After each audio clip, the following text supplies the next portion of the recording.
Yan, sa mga gustong sumabay sa amin, yan, PM nyo lang kami. Paggising sa umaga, yan, meron ka ng profit. Yan. So, marami tayong strategy kung paano kumita sa Forex market. So, ito yung isa. Kita ko sa inyo, yan. Ito yung automated. Yan. Tatlong currency yan. Minamanage na lahat ng software. Gumagamit tayo ng high frequency. So, ito, 1 week, kumita na ng $1,300. So, that's around 70,000 plus. Sarap mabuhay pag ganyan. 1 week nakita. So, ngayong araw, syempre, dapat meron na tayo. At syempre, meron na tayo. Yes, $93. 4,000 pesos. Pwede na tayo lumabas.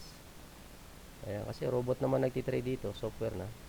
So, may panggas na tayo rito. May pangkain. May savings na rin. Ayan. So, ayan. So, dami opportunity. So, sa mga gustong sumabay, PM nyo lang kami. Let's go!